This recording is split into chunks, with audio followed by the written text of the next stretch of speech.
This season on Digital Pilgrims, we delve into the future. Science fiction is about to become reality. With AI on the rise, will humanity prevail or will it become obsolete? Our world is being altered, and so is our own process of evolution. In this episode, the stakes are high as we enter into a game that could change everything. Digital Pilgrims is a voyage on an immaterial sea, a collective search for meaning. Listen to the episode and join the conversation.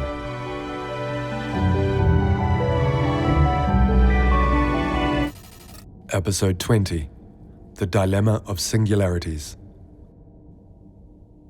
In the 21st century, we are peeking over the edge of our idea of the future as if we were standing on a cliff top. We feel intrigue, expectation, and fear. Most of all, we feel dizziness, though some more than others. We know there is a threshold there between us and the unknown, a border that is moving towards us. To name this moment, we use a word that science reserves for situations in which theories cannot predict events: a singularity. In this century, the dilemma of human versus machine is updated to be termed technological singularity. This complex topic has filled the pages of countless books and articles, as well as bits in discussion forums and academic environments. However, few have touched on the true depth of the issue and the problems it poses for people. Even fewer have delved into the positive aspects that it can bring for humanity. As with any thorny subject, it is hard to find a start to the debate. But since we have to start somewhere, let's travel to the Four Seasons Hotel in Seoul in March 2016. The year he retired, Lee Sedol was considered one of the best Go players alive. By 2016, he had won the World Championship 18 times. But that year, he had a particular opponent that led him to rethink his career and permanently changed how he conceived of artificial intelligence, AI, Sedol versus AlphaGo, human against machine. Go, a game of strategy developed in China over 3,000 years ago, is considered a greater challenge than chess. While chess players typically choose between 20 possible moves, Go players have 200. With 361 spaces on the board and up to 181 pieces per player, some say there are more possible positions in Go than there are atoms in the universe. Lee Sedol started playing at the age of 5 and went pro at 12. The face-off with AlphaGo was made up of 5 games. Sedol won 1 and lost 4. Despite his overall defeat, Sedol is the only person to date who has managed to win even a single match against an AI in this centuries-old game. Even so, the South Korean master decided to retire from his professional career. During his game against AlphaGo, he discovered that although he was the best player in the world, he would never be atop the winner's podium again because an entity that cannot be beaten had come to be. AlphaGo is a program developed by DeepMind Technologies, a company that under the umbrella of Alphabet, Google's parent company, aims to distill intelligence into an algorithm construction that permits a deeper understanding of some of the mysteries of the human mind. In practical terms, DeepMind created and continues to improve a neural network that learns to play in a similar way to the human mind. This development fits into a dynamic of functionality that changed the paradigm of computer science by introducing the notion that machines can learn on their own. The technology DeepMind used to achieve AlphaGo's qualitative leap forward is called machine learning. It is a discipline in the field of artificial intelligence that allows software to be tailored to adapt to people's needs and is one of the pillars on which digital transformation is built. The goal is to harness AI's ability to identify patterns in mass data to make predictions that help solve people's problems. In this way, programming aims to consolidate objectives and some abstract tools, related to language processing, for example, to later feed that software large amounts of information. The machine that identifies the information that is relevant to its objectives and develops its own strategies that improve themselves in successive cycles. It is certainly not just about training machines to play our games better than we do. It is about accessing a difficult computational power and exploring it, or letting it explore itself. With that goal in mind, DeepMind continued to improve its algorithm in different versions. It created AlphaGo Master, which faced off against other professional players who did not manage to beat it, and AlphaGo Zero, a version which was special in that it had not received any information from human experience with Go, but rather abstract concepts related to how the game is played. Using random moves, AlphaGo Zero learns solely through trial and error in games against itself. This change of mechanics illustrates a transformation in how we think about artificial intelligence. The way AlphaGo Zero has to learn from itself and evolve its knowledge might give us the key to thinking about how people have to organize as a society and connect with our environments. After 40 days and more than 30 million games, AlphaGo Zero was able to beat AlphaGo Master. Less than 2 months after learning the rules to the game, the Zero version managed to defeat the artificial intelligence that had learned from the moves of the greatest human players from all the relevant games in history, and that no professional player had been able to beat. What was interesting about this result was that, free of human logic, AlphaGo Zero's learning evolved in a completely unexpected way and achieved high degrees of efficiency that were unthinkable for the human mind. While the first AlphaGo sentenced Lee Sedol to obsolescence, AlphaGo Zero did the same with all human experience with the game. This begs the question, where does that leave its creators? AlphaGo's victory was another milestone in the growth of artificial intelligence, on a par with Deep Blue's victory against Kasparov. However, AlphaGo Zero was a philosophical game-changer.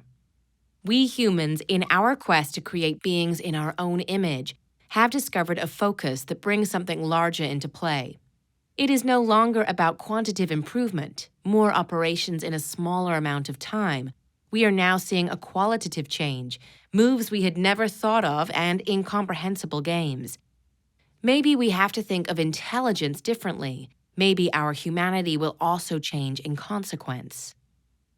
These issues seem to make up one of the most important challenges we currently face, that of the technological singularity. The first thing we feel when faced with a phenomenon like this is the animal fear of something new. It is clear, however, that this window into what is on the horizon also allows us to glimpse many potentialities.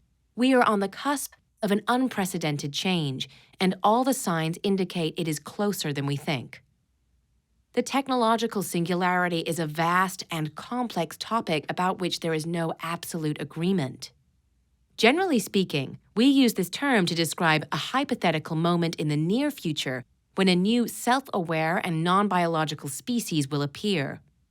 In theory, an intelligent agent could eventually enter cycles of self-improvement, leading to an explosion of intelligence that will greatly exceed both human capabilities and human control. Many believe that this uncontrollable technological growth will be irreversible and lead to unforeseeable changes for humans. Although there is no general agreement about when this scenario might take place, some people like Ray Kurzweil, director of engineering at Google, estimate that it will happen by 2045. Perhaps in an attempt to be provocative, Elon Musk stated that we are headed in a direction in which digital intelligence will be much smarter than humans in less than 5 years. Some argue that everything that has happened in the past 100 years does not compare to what we will see in the next 15. Everything indicates that we are very close to the singularity. In fact, there seems to be a general consensus that this event will happen in the first half of the 21st century. The predictions have a shorter and shorter timeline. The appearance of new developments like quantum computing could mean even faster growth for artificial intelligence. Along with this, we must consider the level of technological transformation brought about by non-technological factors like, for example, the COVID-19 pandemic. Although there were supply problems, companies like IBM have stated that growth in the technological market has accelerated 5 or 6 years beyond prior estimates. First off, discussing the singularity includes the difficulty of defining it. Does it only refer to the moment when machines are more intelligent than human beings, when they develop consciousness? And if so, how do we define intelligence? How do we recognize this situation when we are faced with it? Will a new kind of intelligence emerge when machines are able to pass the Turing test? If it is about exceeding human intelligence, we must first understand how we ourselves work. We have known for some time that mere computational power is not synonymous with intelligence. The human brain is infinitely complex. It is the organization and interaction of our billions of neurons that make us think and act. So far, our attempts to reproduce it have only involved programming specific algorithms to perform calculations or learn how to perform them on their own, always limited to doing what they were designed to do. The model of understanding we use to evaluate the intelligence of other species also has an anthropocentric point of view. That does not include non-human forms of intelligence that are beyond the parameters we use to measure them. We will most likely not be able to recognize new forms of digital intelligence when they present themselves. The notion of the technological singularity searches for and is concerned with the emergence of a type of intelligence that emulates that of human beings, when really an agent with characteristics like AlphaGo zeros would exercise intelligence with a completely different evolutionary model. In addition, what does it mean for an entity to be self-aware? If we are talking about different types of consciousness and intelligence that are beyond logical processing, for example, a being's ability to recognize its surrounding reality and relate to it, many projects are already exploring that kind of situation and obtaining concrete results. In fact, with redefinitions of consciousness, many machines already meet some important criteria. However, the thorniest parameter seems to be self-awareness. For a long time, this was defined as the ability humans have of recognizing ourselves. But couldn't we teach that to an artificial intelligence? Self-awareness could also mean identifying with one's actions and thoughts, an intimate and deeply personal mental state. Indeed, discussions on this topic show that we still have a lot to learn, even about our own self-awareness. In any case, we have not yet seen the evolutionary development of a species through which this change occurs. All the evidence seems to indicate this will be the first time in human history that we will witness the progressive steps of that process. It will undoubtedly be a deeply enlightening event. It could even help us understand ourselves a bit better. In the next episode, a new intelligent species is emerging, but should we be afraid of it? Are we prepared for the digital singularity? Join us as we explore the future of AI. Digital Pilgrims is a podcast based upon the book Digital Pilgrims Towards a Quantum Humanity, sponsored by Codiful, a unique service management platform for remote teams.